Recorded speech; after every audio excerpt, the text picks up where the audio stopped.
আল্লাহ পাক বলেন আমি নিজে দরুদ পড়ি, আমার ফেরেশতাদের দ্বারাতে দরুদ পড়াই, তোমরাও দরুদ পড়ো। দুটি কাজ যদি মানুষ করে আল্লাহর সঙ্গে সামঞ্জস্য হবে। একটি হলো আমার নবীর মিলাদ পড়া, একটি হলো নবীর উপরে দরুদ পড়া।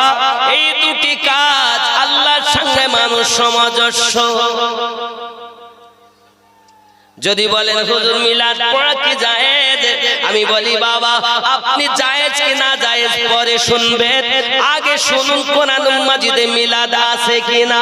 হ্যাঁ বাবা আছে, 9টি সূরার মধ্যে আমার আল্লাহ আমার নবীর মিলাদ নিজে পাঠ করেছে। সুবহানাল্লাহ। এক নাম্বার দলিল কোরআন মাজিদ, 3 নাম্বার সূরা, সূরাটির নাম সূরা আল ইমরান, আয়াত নাম্বার 81। মহান আল্লাহ পাক আল্লাহ তাআলা আমার নবীর মিলাদ নিজে পালন করেন। কেমন ভাবে পাঠ করেন? 1,23,999 জন নবীগণের রূহকে একত্রিত করে আল্লাহ পাক ওই মাহফিলের সভাপতি হয়ে আমাদের নবীর মিলাদ পাঠ করেছেন। আল্লাহর কোরআন সূরা আল ইমরান আয়াত নাম্বার 81। যদি না থাকে আমার হাত কেটে নাও। আর কিছু বলবো? নিজে আল্লাহ মিলাদ পাঠ করেছেন কিভাবে? বিসমিল্লাহির রহমানির রহিম।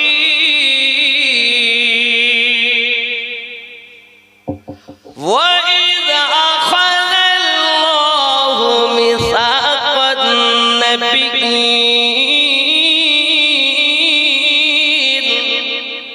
লামা الكتاب والحكمة ثم جاءكم رسول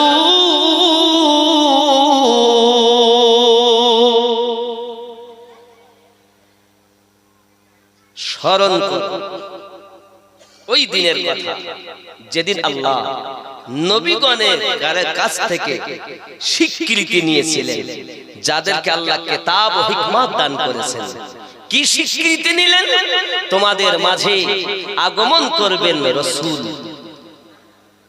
রাসূল লা তুমিনুন্না বিহি, তো অবশ্যই তার উপরে তোমরা ঈমান নিয়ে আসবে। সুবহানাল্লাহ। আমার আল্লাহ পাক আল্লাহ তাআলা আমার নবীর মিলাদ পাঠ করেছেন। যদি বলুন সুবহানাল্লাহ। তাহলে মিলাদ শরীফ কোরআন মাজিদে আছে, আপনি মানবেন কিনা আপনার ব্যাপার। হে যুবকেরা আমার, শুধু এতটুকুই নয়, পীরের কথা কোরআন মাজিদে আছে, বায়াত হওয়ার কথা কোরআন মাজিদে আছে। অনেকে বলে বায়াত হতে হবে না। হে বাবাজি আমার, আল্লাহ পাকের কোরআন সূরা আল ফাতহ আয়াত নাম্বার 10 আল্লাহ পাক ঘোষণা দিলেন বিসমিল্লাহির রহমানির রহিম।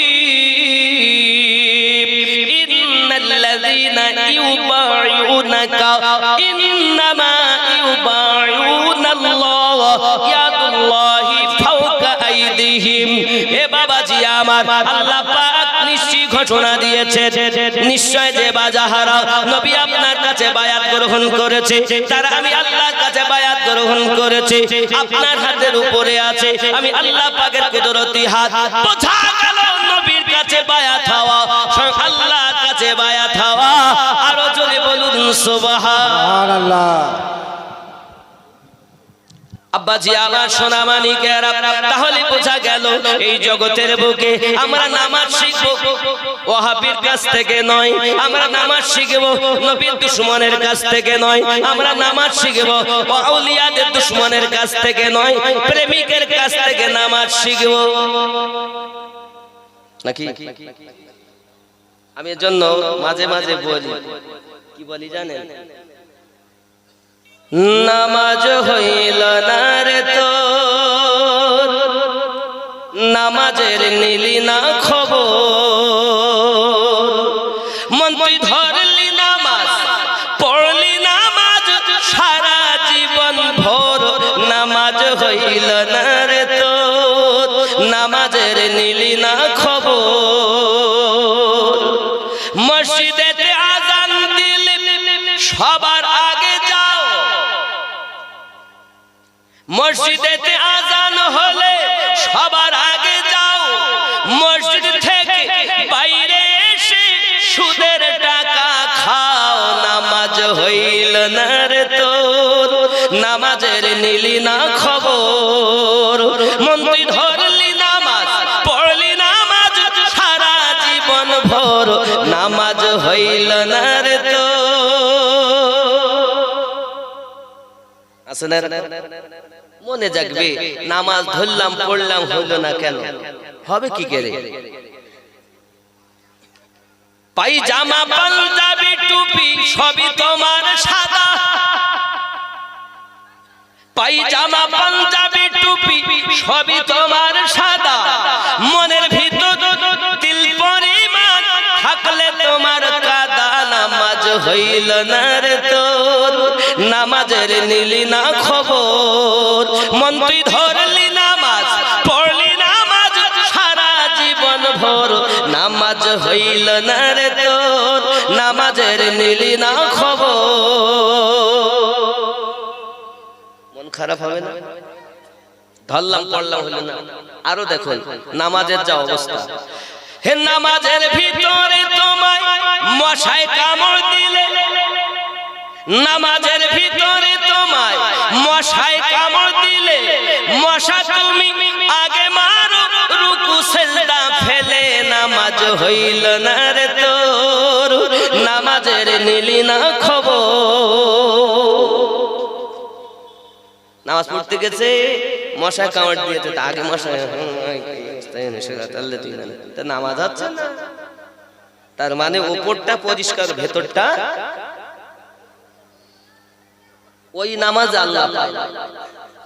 আল্লাহ পাক রব্বুল ইজ্জত বলেন বিসমিল্লাহির রহমানির রহিম, ইন্নাস সালাতা তানহা আনিল ফাহশাই ওয়াল মুনকার।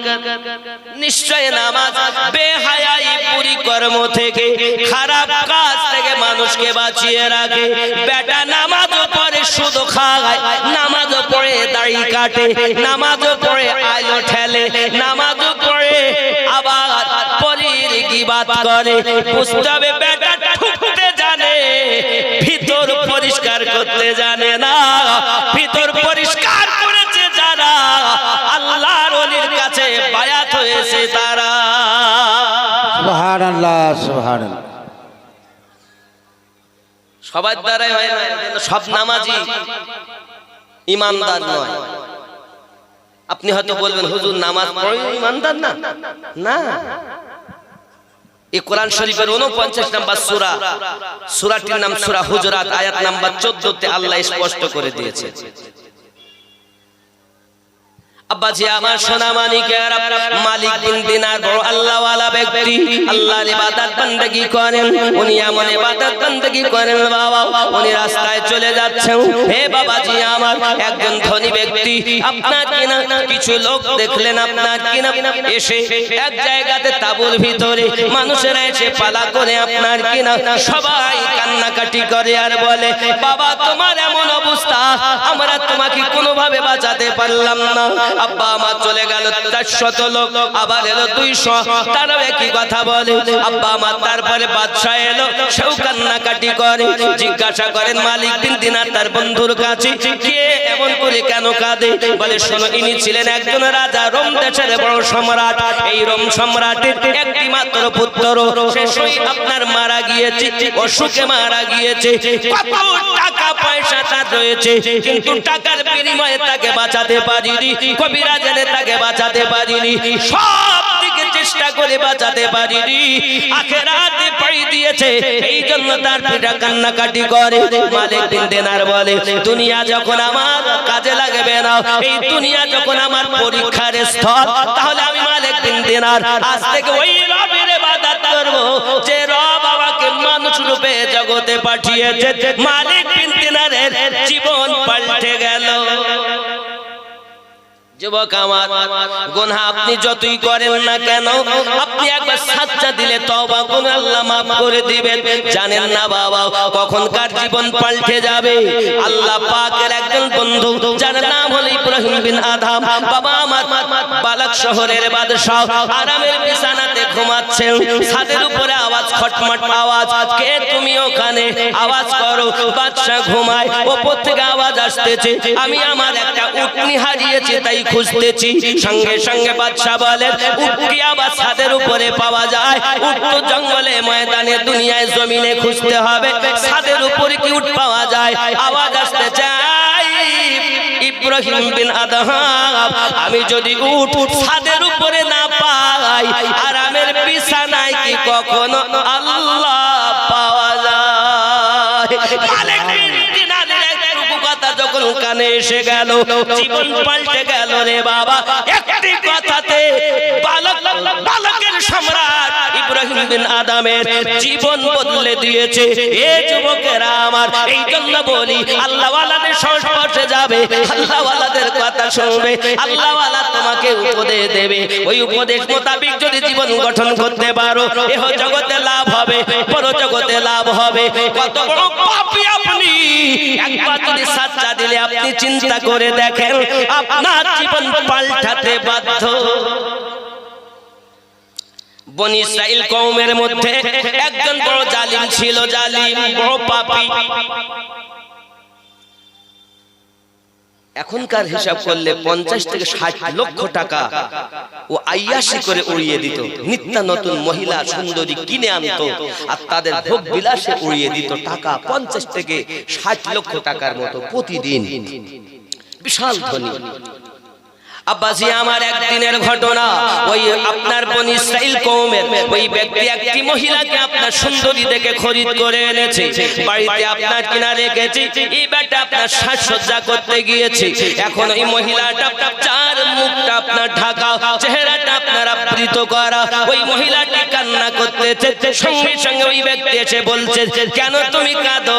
আমি তো টাকা দিয়ে কিনেছি। মহিলাটা আওয়াজ দেয়, এই জন্য কাঁদি, আগামীকাল এই মুখ আল্লাহকে দেখাতে হবে। এতটুকু কথা যখন তার কানে গেল, বাবা বনি ইসরাইল কওমের বড় পাপী তওবা করে নিল। এই মহিলা এই ভয়ে যদি এত কাঁদে, আমি কত অত্যাচার করেছি, কত পাপ করেছি।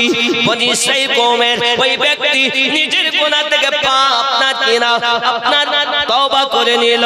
আর ওই মহিলাকে বলল, আমার জন্য একটি তোমার মাবুদকে বলে দিও, আল্লাহ যেন আমাকে ক্ষমা করে দেয়।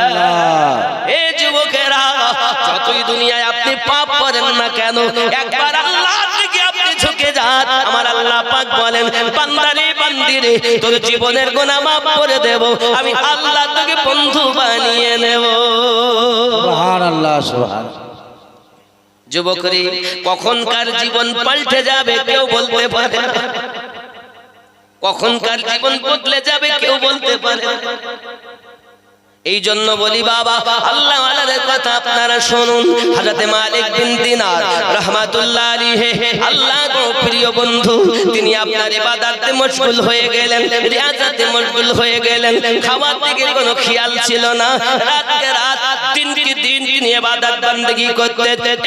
যুবকেরা, হযরত মালিক বিন দিনার রাহমাতুল্লাহ আলাইহি এই সরজমিনে দুনিয়াতে আপনার কিনা উনি ইবাদত বندگی করি চলেছেন। হে বাবাজি আমার, সুন্দর খাবার তখন উনি খাননি।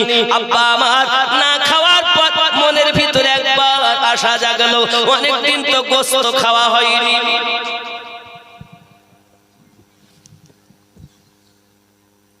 গোশত খাওয়া হয়, লোকে সবাই জানে মালিক বিন দিনার জীবনে গোশত খায় না। উনি বাজারে গেছেন, বাজারে গিয়ে কসাইয়ের কাছ থেকে গিয়ে বলছেন, ভাই কিছু গোশত দেন।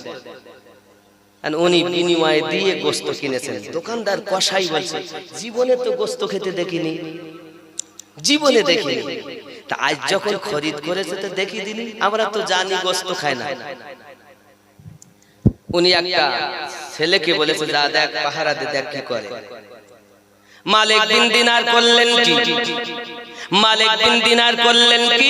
আব্বাজি আমার সোনা মানিকেরা গেলেন গোশটাকে আপনার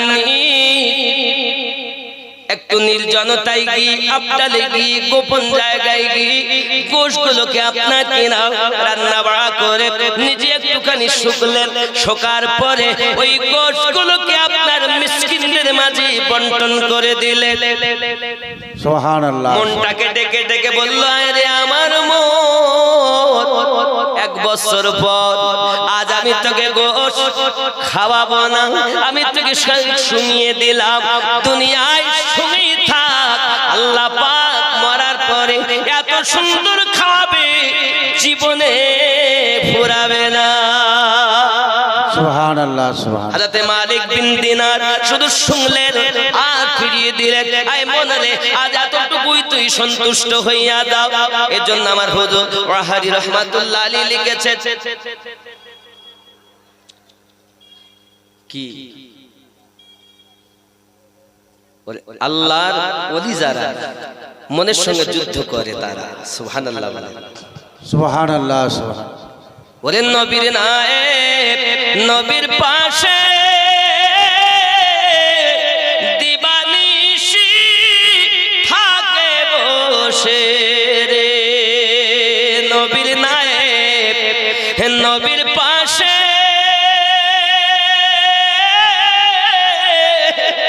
দিবানিশি থাকে বসে রে, যে কর্ম করে আল্লাহর আদেশে চলে নবীর ইশারায়,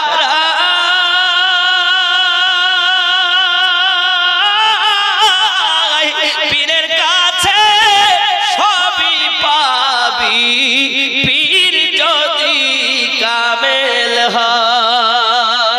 সুবহানাল্লাহ সুবহানাল্লাহ। ঠিক নেই? পীর যদি কামেল হয় সব পাবে, আর পীর যদি কামেল না হয় কিছুই। বলে কতজন এ পথে আসি কারো হতে হলো দাস দাসী রে, কেউ বা বনে গেল এ পথে আসি কারো পীর করিল বিদায়, পীরের কাছে সবই পাবি পীর যদি কামিল হয়। ওরে মুখে বলো আমি আমি, ভাবলে না মন কোথায় তুমি রে, আমিও তুমি আবাস ভূমি জানো না কোন জায়গাটি হয়, আমি পীরের কাছে সবই পাবি পীর যদি কামেল হয়। আমরা মৌলবি যারা আমরা এক কথায় জানি এরা নবীর নায়েব। নবীর নায়েব তারাই দাবি করতে পারে। হুজুর ওয়াহারি বলছেন নবীর নায়েব নবীর পাশে দিবা নিশি থাকে বসে, যে কাজ করে আল্লাহর আদেশে চলে নবীর ইশারায়। পীর ও মুরিদি কেমন সম্পর্ক?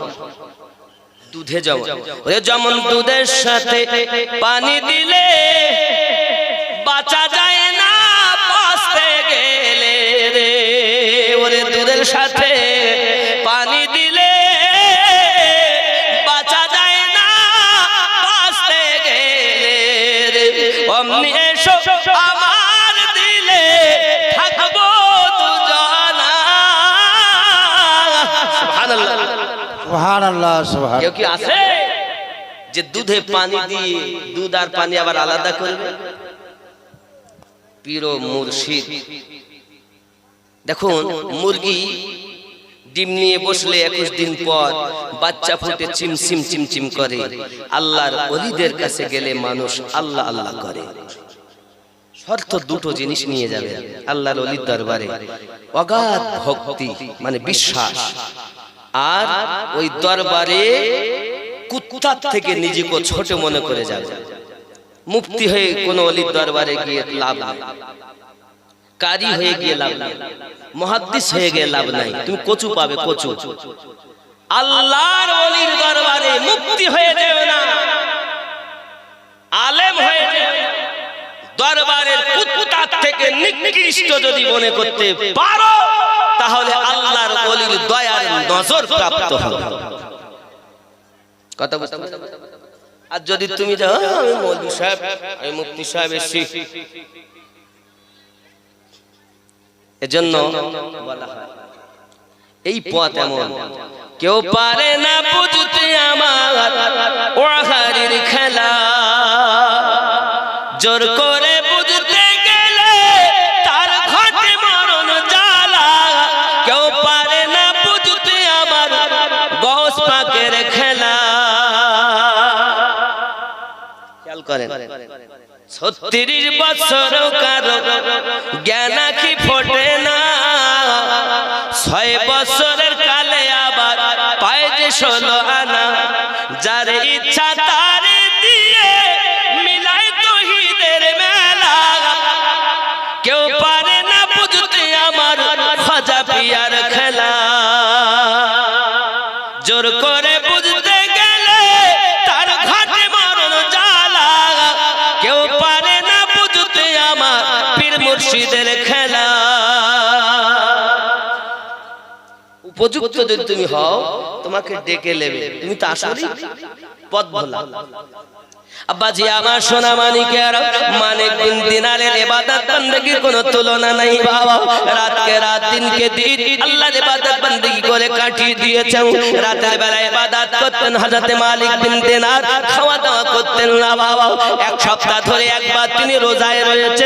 এই সোনা মানিকের, মালিক বিন দিনার রহমাতুল্লাহ আলাইহি পৃথিবীর সরজমিনে আপনার রোজা ইফতার করতে শুকনো রুটি দিয়ে সারা দিন রোজা থাকে। এক সপ্তাহ রোজা রেখেছেন, মনের ভিতরে আগ্রহ জাগলো, অনেকদিন তো খেজুর খাইনি, একটু আমি খেজুর খাবো। হে বাবাজি আমার, এই খেজুর খাওয়ার জন্য উনি আপনাকে না গিয়েছে। যুবক মালিক বিন দিনার রহমাতুল্লাহ আলাইহি আল্লাহর ওলি ব্যক্তি, আল্লাহর মেহবুব ব্যক্তি, নিজে ইবাদত বندگিতে কাটাচ্ছেন, রাত ও দিন একাকার করে দিয়েছেন। আমাদের মধ্যে ইবাদত নাই, আমাদের মধ্যে রিয়াজাত নাই, আমাদের মধ্যে আছে শুধু হিংসা আর অহংকার। আল্লাহ আমাদের হেফাজত করুক। জোরে